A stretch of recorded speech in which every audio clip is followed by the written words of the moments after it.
Welcome everyone to this week's edition of the Focus TV.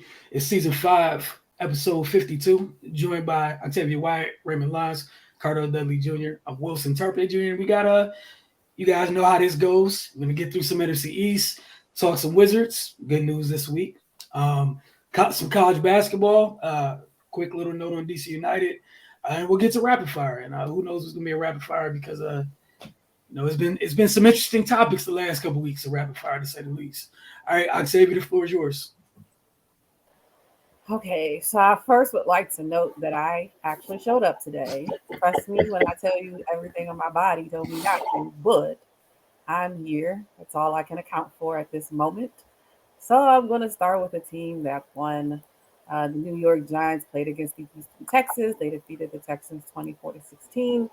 Daniel Jones was 13 of 17, 197 yards, 2 touchdowns, and 5 carries for 24 yards. Saquon Barkley had 35, yes, 35 carries, 152 yards, 1 touchdown, and 1 reception for 8 yards. Darius Slayton had 3 receptions for 95 yards and 1 touchdown, and Lawrence Cager had 2 receptions for 9 yards and 1 touchdown. So another ugly win for the Giants, but a win nonetheless, because that's all that matters at the end of the day. As you heard me just say, Saquon Barkley had 152 rushing yards on 35 carries. I mean, if they not gonna run anybody else, just say that because Saquon is doing all the heavy lifting. I mean, I know he has, the very, very strong muscular thighs, and he's definitely putting them to work. He had, like I said, 152 yards rushing on 35 carries against the league's worst run defense. So, I mean, I guess it was just an easy day for him, I guess. Helping the Giants, of course, win their 7th game of the season. It was his 4th 100-yard game rushing of the season. Granted, I said Saquon did a lot of the heavy lifting. Daniel Jones did his share as well. He went 13 for 17 for 192 yards with 2 touchdowns. Actually, it was his best passing performance in his career, logging 153.3 passer rating, completing the 13 of 17 passes, and 2 of those other passes that weren't caught were drops for the 197 yards, 2 touchdowns, no turnover. So he had pretty much one of his best games. He's trying to put together a good campaign to get re-signed. As we know, they didn't pick up his 5th-year option. And then with the new general manager and new head coach, they're really just going to decide if they believe Daniel Jones is their guy. So he's trying to put his best foot forward. And it's not looking too bad for him. The Giants, as a team, played well as well. They converted 7 of 14 third downs and held Houston to 3 of 10 on third downs. Their defense, had another really good day. They had 12 quarterback hits and 4 sacks. And Dexter Lawrence is playing out of his mind with 5 quarterback hits, including a sack. So defense is playing well. Saquon is running the ball well. I know everybody says that Houston is Houston. It's not. But again, you got to play the teams that are in front of you, and they're winning those games. The only thing that I'm still need more clarity on is this whole Kenny Golladay experiment. Still not looking good. He's at least signed through the year of 2023. In his contract, he was finally in uniform this week, but again, did not contribute. He had 2 costly drops. And after that, you didn't see him anymore. So I don't know what they're going to do with him. After them just trading Kadarius Toney to the Chiefs, you would think that he would be more integral in the plan. It's not looking like it. It looks like they're rocking with the Darius Slaytons and the Lawrence Cagers of the world. So it's interesting to see what's going to go on further for them. Their next game is going to be Sunday against the Lions, who, granted, we know their defense has been up and down. They actually got a good win this week against a budding team in Chicago. And Aiden Hutchinson is playing well, so it'll be nice to see their defense against them. Next, I'll go to Dallas versus Green Bay. Dallas lost to Green Bay. Dallas had 28. Green Bay had 31. Dak Prescott was 27 of 46, 265 yards, 3 touchdowns, 2 interceptions, and 4 carries for 6 yards. Tony Pollard had 22 carries for 115 yards, 1 touchdown, and 3 receptions for 13 yards. CeeDee Lamb, 11 receptions, 150 yards, and 2 touchdowns. And Dalton Schultz had 6 receptions for 54 yards and 1 touchdown. This is going to be a recurring theme in the next game I want to talk about as well. But Dallas's run defense is still an issue for them. It's been said that the team is trying to, be able to get. This is a team that when they get a comfortable lead, their defense should be the one that's able to kind of, hold it down for the rest of the game. And being up 28-14 going into the fourth quarter, I expected their defense to, but that run defense has been killing them. And the one thing that a lot of people have been saying that Green Bay should have been doing, they finally decided to do it this week. And they ran the ball pretty well. Dallas allowed 5.3 yards per carry and over 200 yards rushing in total. Now the Cowboys now reside 8th in the NFL and the most yards per carry allowed at 4.8. So run defense is definitely still the issue for them. Another thing that's starting to rear its ugly head as well. 9 penalties for 83 yards. Showed up at the worst times for them as well. 2 of their most crucial penalties came in overtime.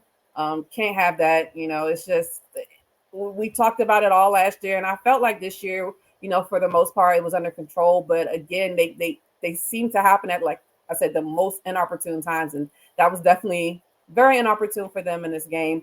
CeeDee Lamb had one of his best games ever, 150 yards and 2 touchdowns on 11 catches. Obviously, Dak's favorite target, Granted, I know a lot of people will say, well, who else is he going to throw it to? But CeeDee's out there doing what he needs to do, showing that he can be the number one target, and he's playing well. Like I said, he led the team with 15 targets, 7 more than the next highest, which was Dalton Schultz. So CeeDee's getting work in.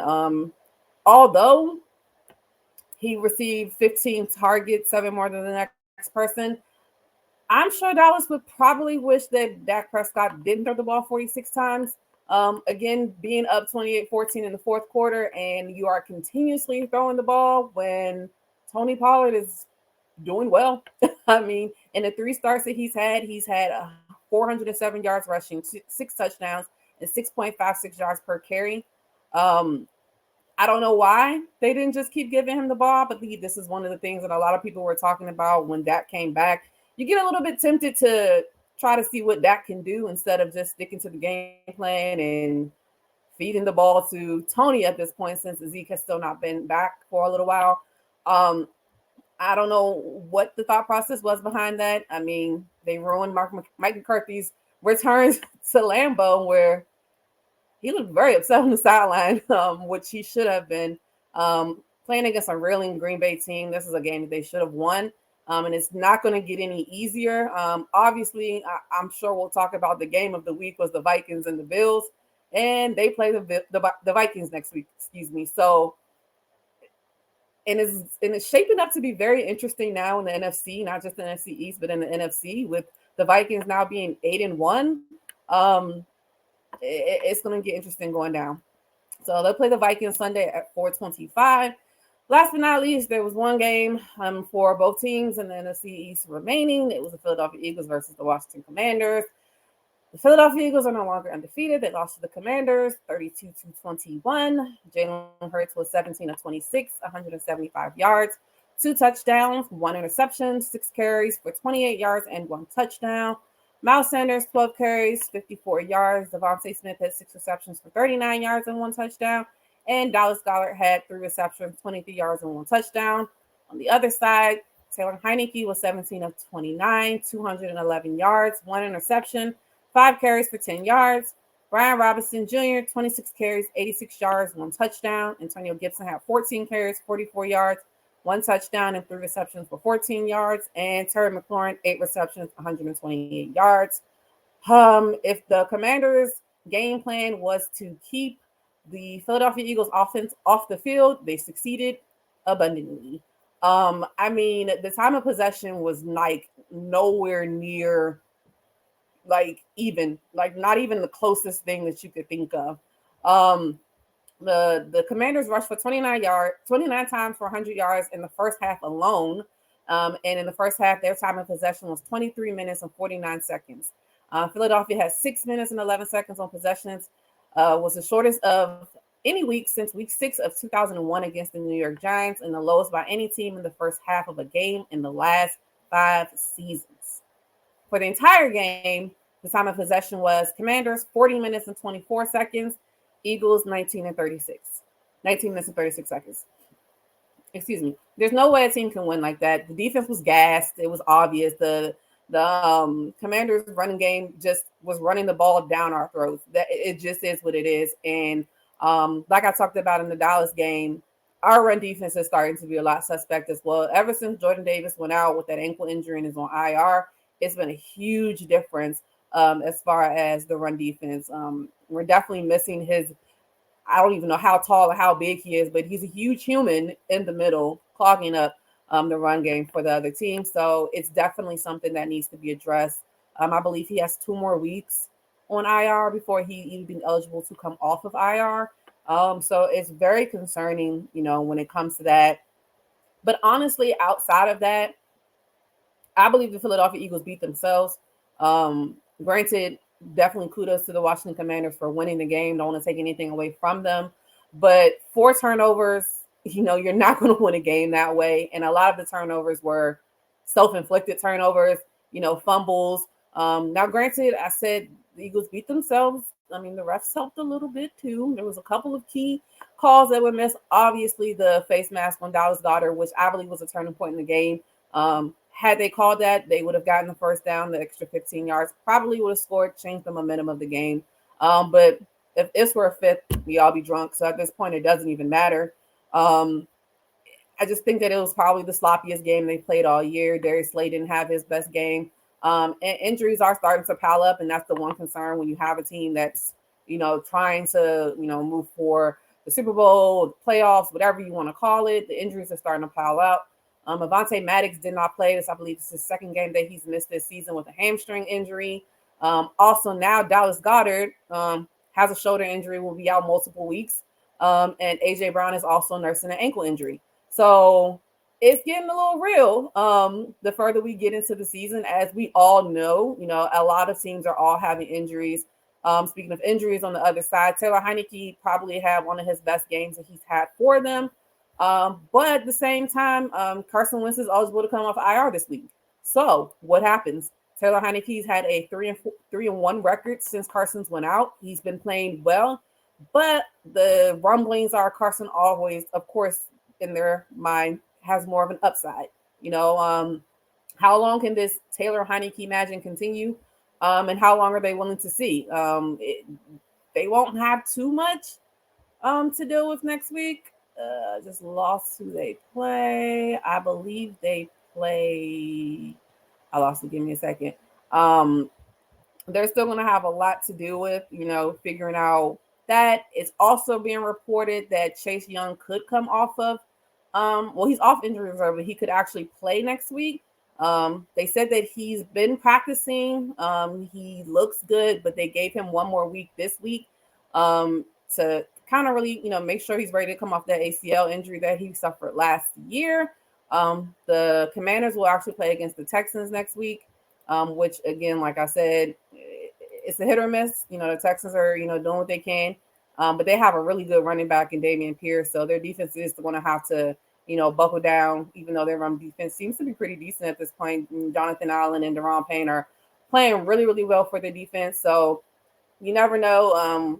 I believe at this point they're above 500. Everybody in the division's above 500, which is a lot to say for some of the other divisions around the league. So another interesting week in NFC East. I think I forgot to say that the Philadelphia Eagles play the Colts next week as well, coming off of their first win with their interim coach, Jeffrey Saturday. Just came off a TD.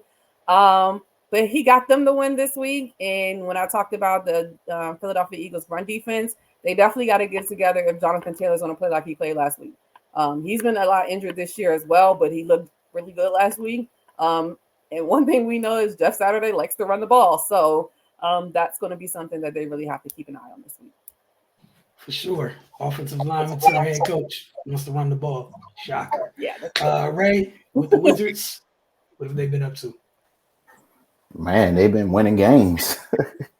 They're riding a 4-game win streak right now, back on the right side of 500. Man, they've been playing solid basketball. And they've been beating solid teams, man. It's not like they're running over doormats. They got during this win streak, they got wins over the Grizzlies, the Mavericks and the Utah Jazz, who've been playing lights out this season. So, I mean, they've been putting together some solid performances. Kuzma had a career night against the Mavericks, and collectively they held Luka in check for the most part. And that's a tough win for them. But they're just playing good basketball right now, man. And it's starting on the defensive end. There's still some lapses at times, but they're competing. It looks like they're holding each other accountable. They're communicating, which is the most important thing, and that's giving them opportunities to win these games. And offensively, the ball is moving, the floor is spaced. They look very decisive. They're taking care of the basketball. Just the simple things that we continuously harp on. Looks like they finally got a handle on them, at least for this stretch of games here, in this, and it's yielding positive results. And they've been doing all this without Bradley Beal and DeLon Wright, who, before he went out with injury, he was a key piece for them. So, he's off health and safety protocols. He's been in the reconditioning phase for the past couple games, so we might see him tomorrow against OKC. But playing this way and then adding a guy like that back into the mix, it should just continue to build on what they've established so far. Porzingis has looked good, man. He's doing what they brought him in to do. He's protecting the rim. Offensively, I still want to see him punish people a little bit more using his size, but man, he's strung together some great games, so you can't be too critical, but at a certain point he's going to have to make that a point of emphasis. But and then going to Kuzma, it just looks like his confidence is growing by the day. He's realizing that, especially in Bill's absence, he's got to step up and be that guy. It'll be interesting to see how he reacts when Bill is inserted back into the lineup, because at least from my perspective, what I've seen is when Bill is there, he gets way too, I guess passive is the word I'll use. He's not nearly as aggressive at times, but he still needs to be that guy when Bill's in the game, because it only helps them to have, two people forcing the issue offensively and putting pressure on defenses. So yeah, man, we're just going to see how this goes, man. Even West has shown improvements. The rotations are getting a little bit more sensible, for lack of a better word. We had talked about on Wizards Outlook, only seeing Rui for limited minutes, even when he has it going. He's been riding them the last few games, and the bench overall has been producing. So I mean, they're in a good spot right now, man. They got OKC tomorrow at home. Then they have Miami at home on Friday, and they're doing something special for Gilbert Arenas, Anton Jameson, and Caron Butler as well. So that should be good.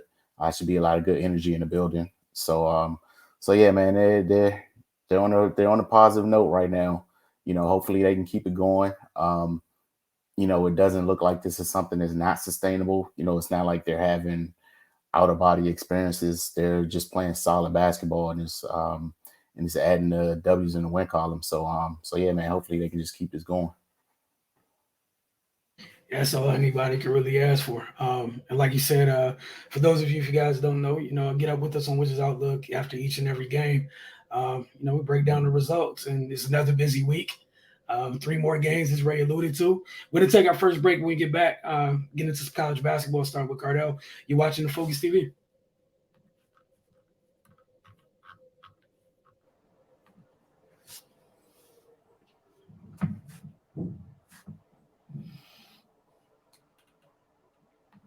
Welcome back to the Focus TV. College basketball segment is here. Cardell. Yeah, George Washington suffered their first loss of the season on the road at Hofstra. It's also their first road game of the season. They have a heavy home slate to begin the season. They fit Hofstra 85-80. GW senior point guard James Bishop had a historic performance. He nearly won the game by himself. He scored 44 points. He shot 15 to 24 from the field, 5 of 12 from deep. and 9 of 10 from the free throw line. It's the first 40-point game for Colonial since Sir Valiant Brown had 42 against Siena back in 1999. Bishop's 44 points are also the most for a GW player since the Colonials joined the A10 over 40 years ago. It's the most by any A10 player since 2018, and the most of anyone in the country so far this season. He finished 5 points shy of Joe Hollop's all-time school record of 49 points, which was set in 1956. Bishop, he was unconscious, man. He scored 26 of his 44 points in the second half, sparking a GW comeback after trailing 48-37 at the half. GW started the second half on a 17-5 run, taking the lead for the first time on the Bishop three-pointer with 13:06 remaining.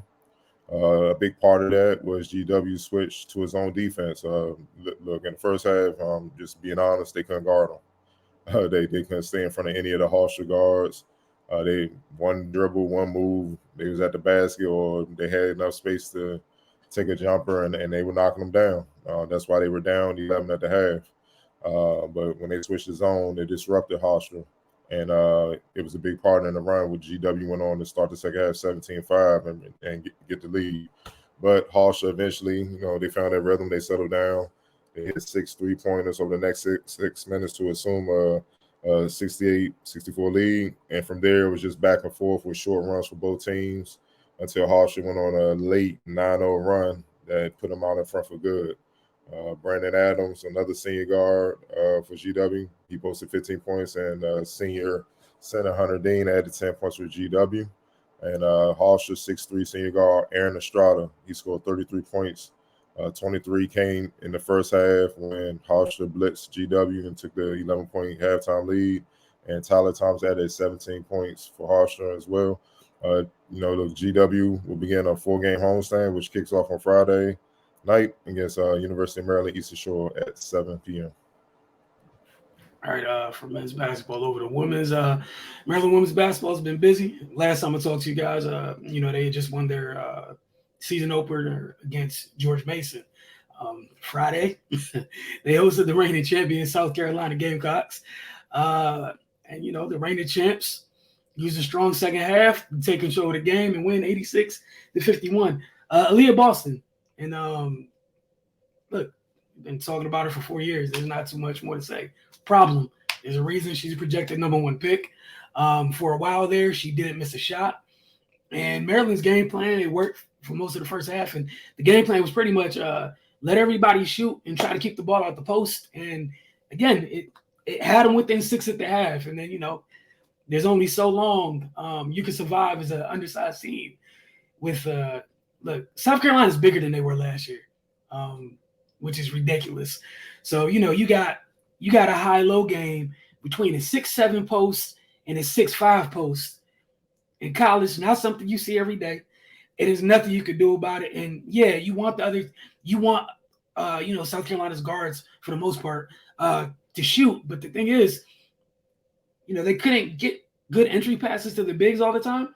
But missed shots are great passes when they're 6'7" and 6'5". No one else is coming down with them. And again, hellacious on the defensive end. It's a little dust up, like maybe with 5 minutes left in the third quarter. South Carolina used that dust up. They came out a little bit more focused and did what they needed to do to win the game. Coach Freeze was proud of the way her team competed for 40 minutes. Even went on to say in a clip shared by the team's account on Twitter, she told the group, it's been a while since she's had a group that consistently competed for 40 minutes. As far as Maryland's standpoint, all's not lost. I think they knew what time it was. That's why you scheduled South Carolina. Again, they were missing Diamond Miller. Not to say that you upset South Carolina with Diamond being there, but Lord knows both Dawn Staley and Brenda Freeze alluded to, that's 15 to 20 points off the board for Maryland without her being on the court. I don't think that's anything wrong to say with that. That said, Maryland didn't get a lot of time to think about that loss. 2 days later, they had to take on a veteran Fordham team, and they held them off 83-76, thanks to the return of one Diamond Miller. She finished with 22 points, and she had a career-high 13 rebounds. Up next, Maryland will face Davidson Wednesday morning. They'll then travel to Texas to take on Baylor. on the 20th. Again, she's not playing with this non-conference schedule. This team's going to know exactly who they are by the time they hit the Big Ten play. After the matchup with Baylor, I think they got a tournament, I think around Thanksgiving. Then they come back home. They got UConn December 11th. And then smack dab into the heat of Big Ten play. And, we all know the Big Ten isn't really sweet. So we'll find out about the group. But again, I know one thing I was definitely encouraged by was that they continue to fight and claw. And, over the past couple of years, that is not exactly something we can say all the time for some teams that might have been a little bit more talented. Also for Diamond Miller, she was one of the top. She was named one of the top 50 players in the country. So she was named to the Wooden Award preseason top 50 watch list on Tuesday. She's currently averaging 16.5 points a game, 7 boards and 2 blocks through 2 games this season. Again, they'll take on Davidson Wednesday morning in College Park. We're gonna take our second break. When we get back, quick update on DC United, just a little bit of transaction news or whatnot, and we'll dive into rapid fire. You're watching the Focus TV.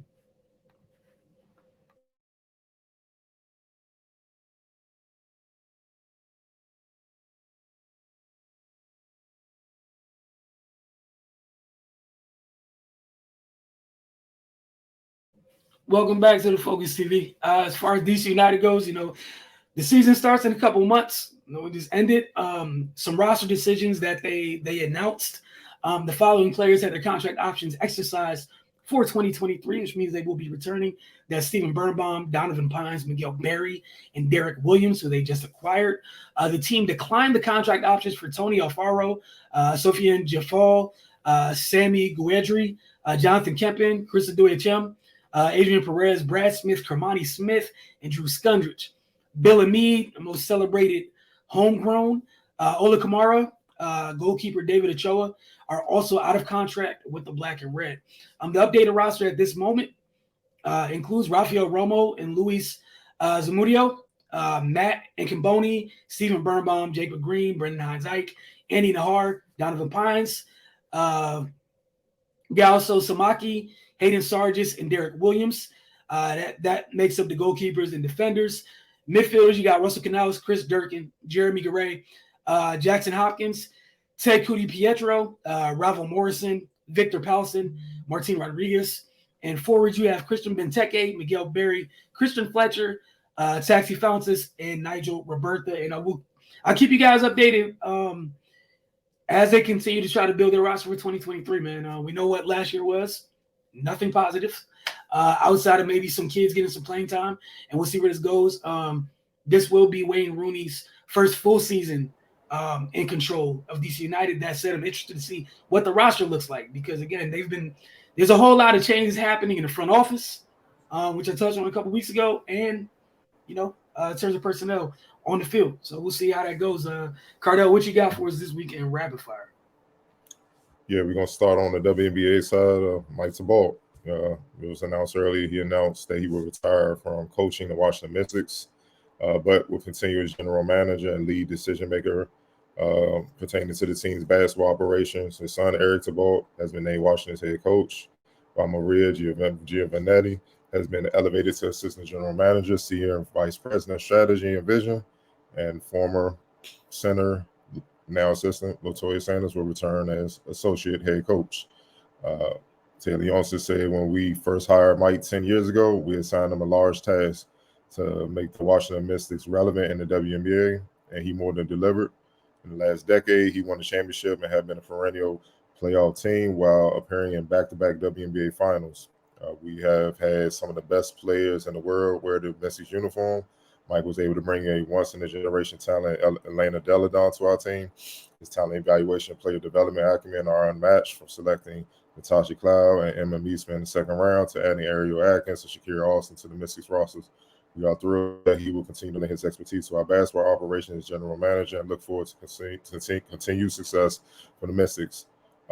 He's the winningest coach in WNBA history with a record 379 and 289. Bball was first named the team's head coach and general manager December 18, 2012. He has been at the helm of the Mystics basketball operation for the last 10 seasons, leading the franchise to their first WNBA title in 2019. During his tenure with Washington, he has led the team to 8 playoff appearances and compiled a record of 173 to 155. We congratulate Mike on all his accomplishments and are grateful for his leadership these last 10 years. He has elevated the Washington Mystics to a level of prominence in the WNBA. We are happy to know that he will continue to lead our basketball operation and look forward to a successful season, says Monumental Sports Entertainment Vice Chairman Sheila Johnson. Just what are your thoughts on him stepping down as head coach? Start with you, Octavia. I mean, first of all, just to hear it, it's sad because he's such a great coach. He has such a great, relationship with all those players, and a lot of players look up to him. And you always hear all the great things other coaches say about him as well. But on the other side of it, is well deserved. He's had a long, illustrious career. I don't even think I realized he was 72. So it's about time for him to take a step back. But the good thing is he's still going to be involved in the organization, still going to be a GM. And I'm sure his son has a lot of what is inside of Mike, inside of him as well. And I'm sure his dad is still going to give him a lot of help, a lot of notes and things of that sort, because I just feel like that's just the type of person Mike T-Ball is. And as much as he may be stepping away from coaching, like he's still going to have, his thoughts and things all through the organization. So, again, it's sad because he's done so much for the Mystics organization. As you said, bringing the championship in 2019 and all the development that he's done as a coach and as a GM, bringing in these great players. So I'm happy that he's still in that, in that aspect of it, still with the team and, still evaluating talent and being able to get good talent into the Mystics organization. But I'm excited to see what Eric T-Ball does as well. You kind of saw a trial run from him last season, taking over some head coaching duties for a little while during the season. So I don't think it'll be any type of drop off. I think the players already have a good relationship with him as well. So I just expect everything that, you just read that they expect. I expect the same thing. I don't expect any dip or any fall off or, any, room for error in between, the transition from Mike to Eric. So I'm just excited to see how the season works out.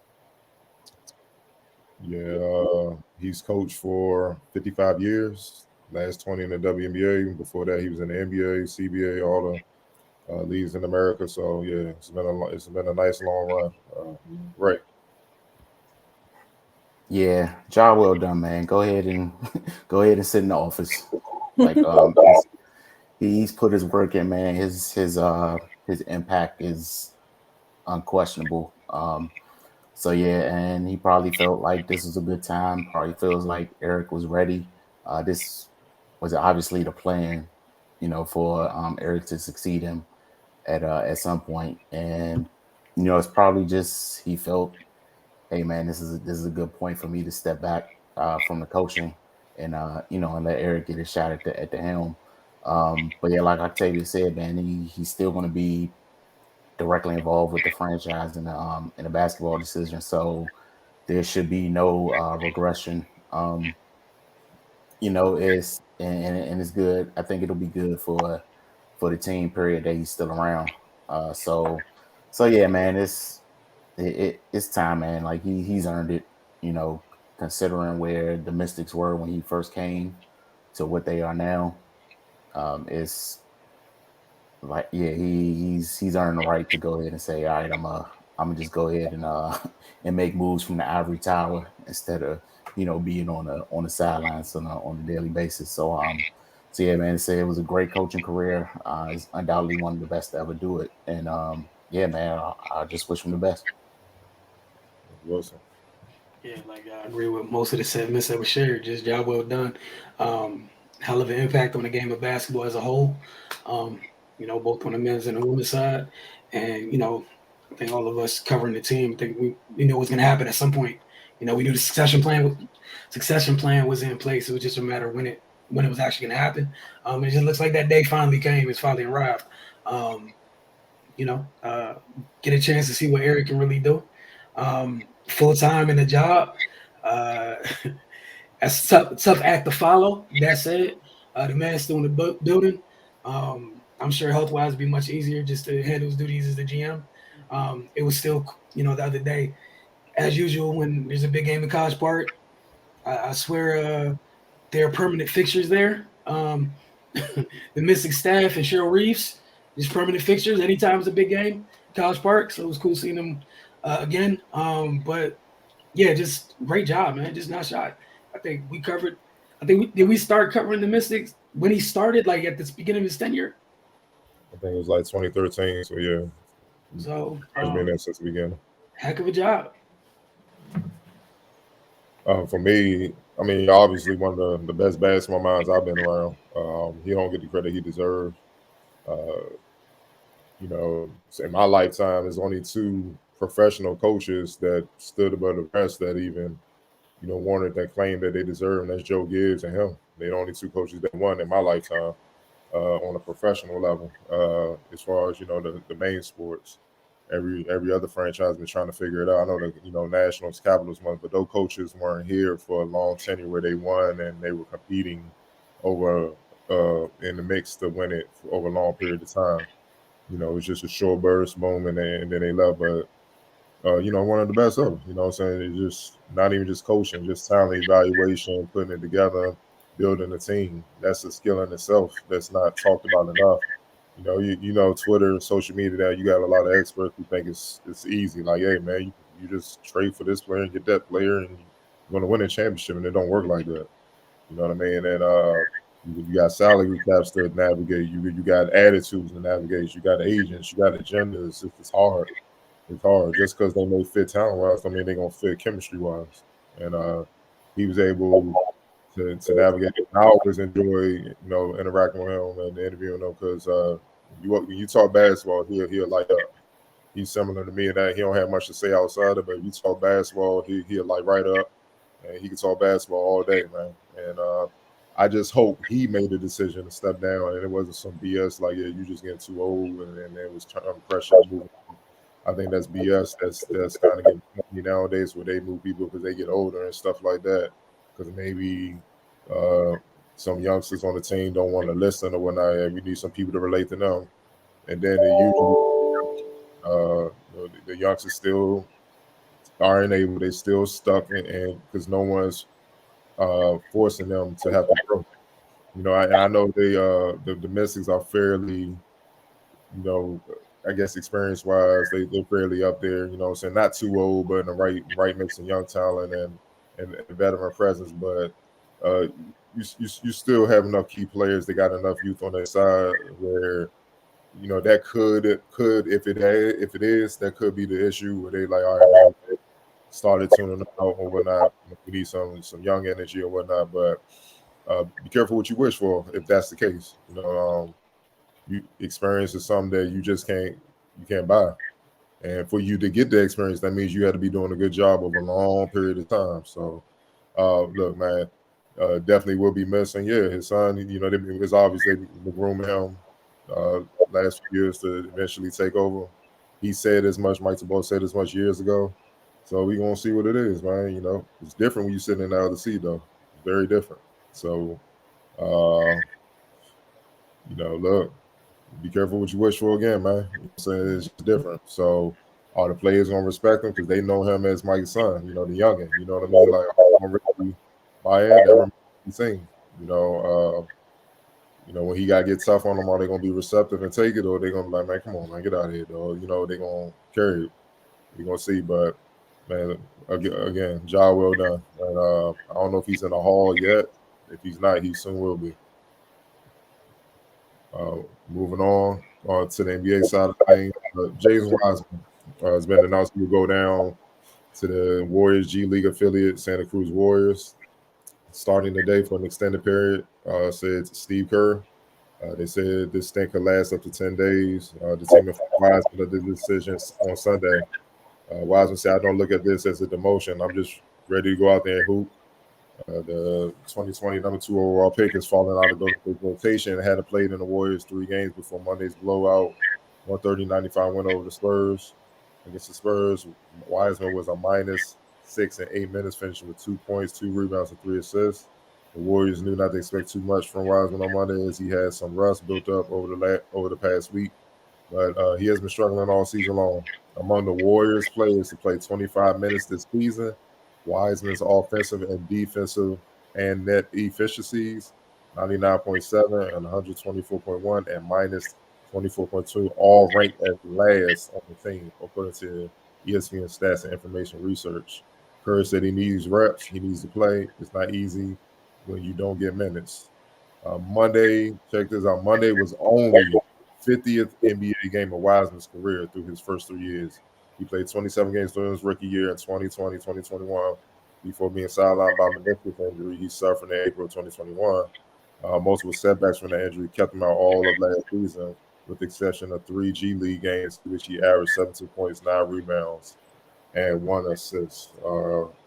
Ray, what is your thoughts on him going down to the G League to get reps and just the situation overall with Wiseman? I think it'll be good for him, man. Me and Wilson was actually talking about this at the last Wizards game. Like Steve Kerr said, man, he's got to have an opportunity to play.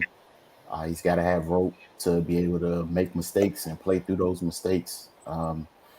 He unfortunately at the position the Warriors in, he just doesn't have that luxury at the NBA level right now. They're coming off a championship. They're trying to defend that championship. And being in this, being in championship mode and development mode at the same time is kind of tricky. So yeah, I think it'll be good for him, mainly to get his confidence up. So yeah, I think he has the right attitude with his comment. Not viewing it as a demotion. He just needs an opportunity, man. And you said he's only played 50 games so far, right? You look at somebody like Bball now in Orlando. He kind of had the same trajectory. And now he's flourishing. So I think people forget with these young guys, like he should be a senior in college right now. So it's going to be some bumps, especially going into the situation he went into. So yeah, I think it'll be good for him. I'm interested to see how he navigates this and then how he responds when he's back with the Warriors. Wilson. For him, he's like the other young kid in the Bay. Him and Trey going through similar things where both young and very talented, and they need reps. And you can only get reps by playing. If we're going to say, I don't think before you explore, the case of emergency button, which is moving them for something, whatever. Sometimes to the G League, just let him get reps. Like again, he didn't have a college season. He didn't have one. Like even Kamika didn't go to college, but he at least had a G League season. This kid he hasn't had a college season. You talk about he just hit 50 games. I'd imagine we've yet to see him hit 10 games in a row over this stretch. He needs reps. It is what it is. The big thing for him, just block out the outside noise, go get your reps and try to get back up here. You got somebody on your team who went through something similar. And Jordan Poole, I think people forget. Jordan Poole got banished to the G League for a little while and came back. He needs reps. Like he need reps. Like he need reps. I know there's a large portion of words where it's like, oh, trade him immediately, bro. He needs reps. Let him get his reps. Life would be fine. I'll tell you. Yeah, like I agree with what both Ray and Wilson said. He just needs time, and I definitely believe that he's with the right organization to develop him, as we've seen with all of the other people ahead of him. So I think it can do nothing but help him. Like you said, playing 50 games, he's 21 years old. He was out for a whole season. He definitely has to at least get back at least in, NBA playing shape. Like that's tough coming off of a knee injury. And then you can only get so much practice in. You have to actually get in an actual game and playing with people at a higher level. So, and at the same time, the Warriors can't afford to try to train him in games as of now, because as we all can see, the West is kind of upside down. With the Warriors are 10th in the West. So, they have to make sure that they're able to keep ground with the rest of the Western Conference. And so they can't possibly give him all of this additional time that he needs.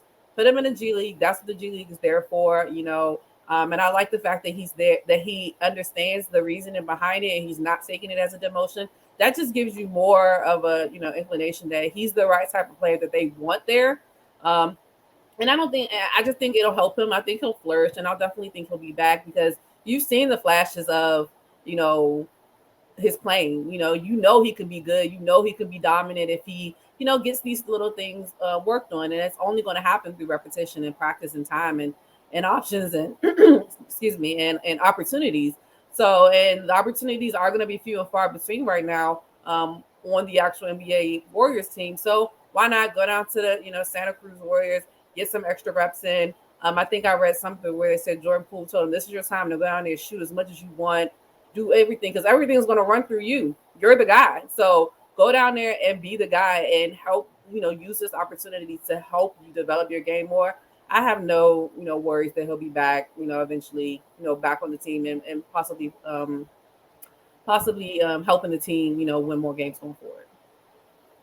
Bobby Knight said a quote that will always hold true. He said, high school, you show your talent, but college, you learn the game. He doesn't know the game yet, and he's at the highest level. What he's seeing right now is a blur. And then on top of that, you playing on a team where IQ is a must. You know what I mean? It was a play a couple weeks ago. Steph was waiting for him to come up the screen, but he kind of jogged up and delayed the play and allowed the defense to get set to be prepared for it. Then he set like a half-ass screen, and then Steph got frustrated, just like move, like, you know what I'm saying? I might as well, let me go one-on-one. And then he didn't know what to do, roll or just stand there or try to reset the screen or whatever. And the play was all jacked up, and Steph had to shoot, a tough three. He doesn't know how to play yet. Like high school, he was just much more talented than everybody. Look, man, all he had to do was block shots, rebound, run the floor, and dunk on dudes. You don't want to play in the country. It ain't. You play. That's the thing about high school. Yeah, you got your top tier talent on whatever team, but most of those guys that's on the high school team, that's it. Go down. They're not gonna play ever again. You know what I'm saying? And he's dominating that. When you get to college, they were the best players at their high school. You know what I mean? Or prep school, wherever they're coming from. They were the best players. So now he gets NBA, it's the 1% of that. So you asking him to figure it out, and he don't quite know how to play. On top of that team that's in championship mode trying to get number 5, and they ain't got time to wait on him. So he got to go down there and get the reps, man. It's just, like I said, you could just tell it's just too fast. He means well, and I think he's starting to hear the noise where people saying all types of stuff, man. Sometimes it gets hard to listen to a lot of people in basketball because they just make up shit to act like they know what they're talking about. Talking about he don't love the game, he don't want to play and stuff like that. And I'm like, dude, he been hurt. Like, everyone knows big men development is slower than guards. And plus he's been hurt, so he didn't even have that luxury of the development because he was out. He was trying to get healthy. So they putting labels on him. You could tell he's starting to hear the noise. He want to play so well and thrive. But and especially with the spotlight that the Warriors have on them, he didn't have the luxury like LaMelo Ball and Anthony Edwards. They can go to the team and just play through mistakes, F up. Nobody really and they just highlight the plays because they're top pick. He messed with his magnifier. Like, dude, you got Steph over there, man. You could just pass it to him. You got Clay. You know what I'm saying? You got Wiggins come back door, man. It's easy. Why ain't you hoop? And it ain't that easy. You know what I mean? So you just gotta learn. And the only way you can learn is through the fire. You can coach people up all you want, but you gotta feel it. And that's what I always tell people, like, in basketball, it's easy to talk it, but you gotta feel it. It's different when you feel somebody's strength in real life time. You're like, dang, they stronger than what they look. Or you guarding somebody, he heads out on like a Ja Morant. He looked fast, but I guarantee you it's totally different. You gotta try to stay in front of that boy. You know what I mean? It's just different. Even though he's practicing against Steph and all those guys in practice every day, man, that's just something you can't teach. It's gonna click when it clicks. And people just gotta be patient, man. And I don't know why people are so quick to always give them on young talent. Look, no disrespect. Look at the Lakers. You don't want to be that. You don't want no problems. You know what I'm saying? And this is why, certain people work in the NBA organization, and this is why most other people are watching. You know what I mean? Because it's too emotional. It's just, you don't think logically. You don't throw away a talent like that. You give them all the time in the world. Because this core ain't going nowhere. They still there. They know what they are. You know what I mean? Let him grow. Just like Kuminga, he's struggling. He been up and down. Moses Moody, all them youngins been up and down. That's why the Warriors fighting just to get 100. 500 right now, and they, it's the young boys trying to prove themselves that they're ready, and the vet's like, bro, y'all not ready, but we need y'all to be ready so we can chill.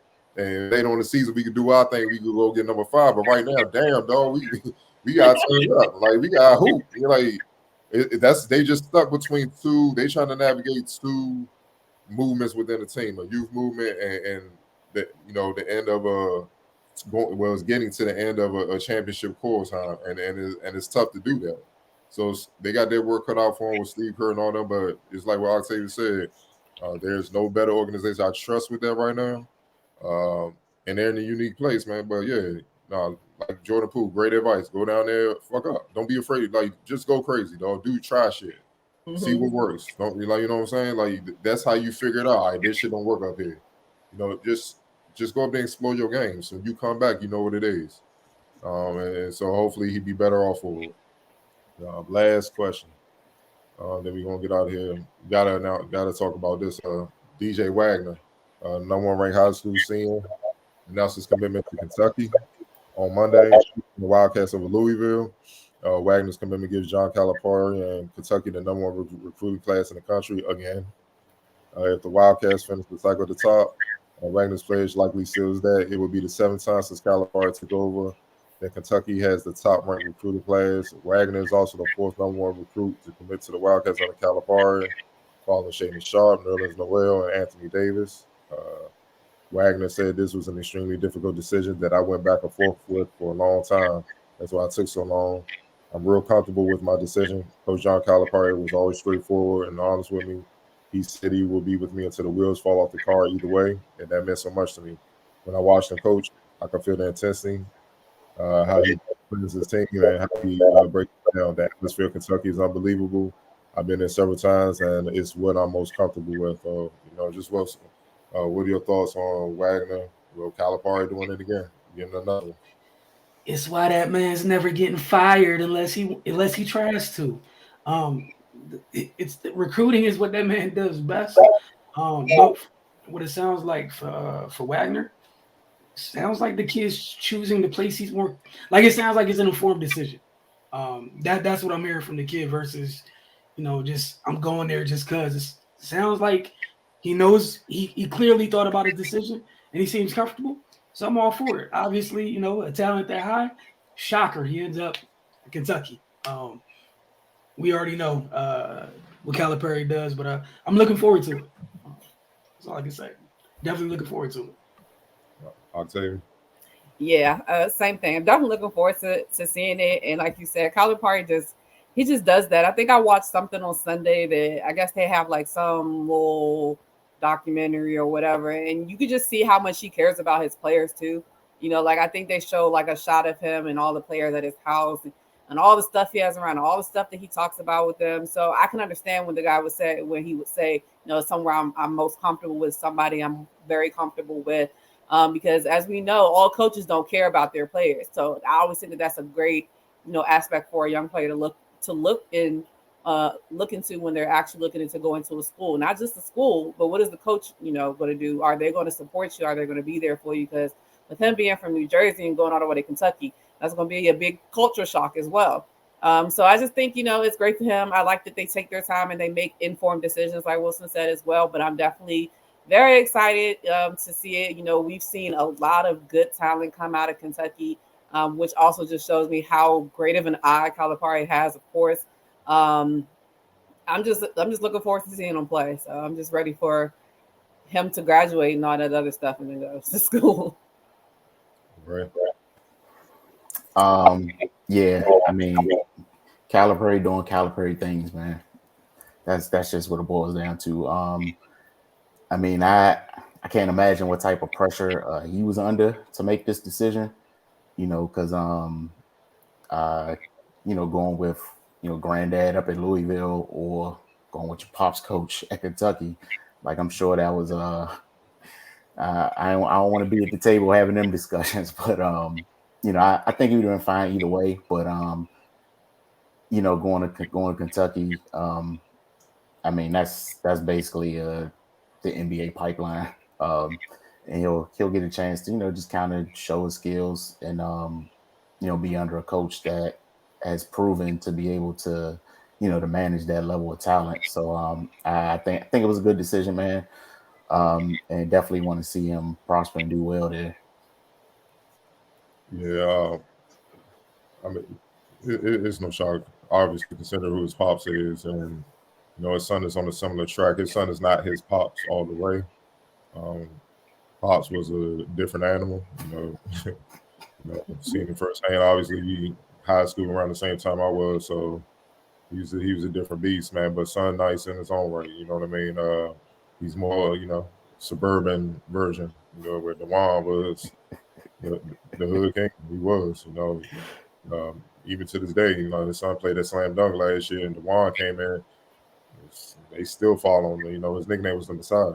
That was in high school. That's what we call him. And all the jersey came in behind him just to watch son. You know what I'm saying? So it's crazy. But Calipari knows exactly what to do to get his son to the next level because he did it with Pops at Memphis. People forget about that, man.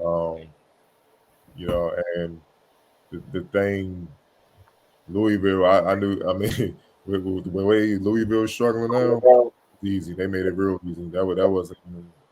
I know that was dead. Just watching them lose to all the teams they losing to, that was an easy decision to X them out the list, man. So because the coaching situation shaky, the foundation shaky right now. So if he come there and have all that pressure to perform, and it don't look good, it could hurt his stock. I mean, let's keep it real. He's looking at being one and done. I mean, you're the number one player in the country. You're looking at being one and done unless they change the rule. Then, within this next few months with the CBA, then he might all of a sudden just like, all right, I'm gonna bypass that and bounce. As what it is now, he's looking at being one and done, man. He's definitely good enough to do it. Just gotta get the seasoning, get taught what the NBA game is all about. And that's the thing I always loved about Kentucky's system. They play an NBA system. The dribbles, the dribble one-on-one type system where you make plays. It allows you to read the game and read the defenses and do what you do. And as for a guard, if you're a dynamic guard that like to do things like they go one-on-one, make stuff happen, it's perfect for you. So, look, man, he's talented, man. And the thing he might have on his pops is he's more cerebral, where his father was a machine. He ain't need to be cerebral. He gonna bully you, he gonna jump over you, he gonna cross you, and he just gonna pretty much, F you up. You know what I'm saying? That's just how I go. He's relentless. He had a lot more AI in it where this guy, his son is more cerebral. He let the game come to him, figure you out, then he goes to work. So, it's going to be fun to see that dynamic, man, when he Kentucky. I expect him to stay healthy. If he stay healthy, he won't be there long. So, right along on the same path as his father. So, it should be fun. I want to thank y'all for tuning in this week. As always, tune into the Focus TV Wednesday mornings at 9 a.m. on our Roku channel. All you have to do if you have a Roku television or device is type in the Focus TV in the search box. Double tap OK on your remote. For local residents without Roku, this and every Friday at 10 p.m. and then Saturdays at 4:30 p.m. or your DC TV. And if you live outside the city, you can also just go to dctv.org. Very simple. Appreciate you guys tuning in. We'll see you guys next week. And I'm sure a lot will have happened in every sport that we discuss this evening.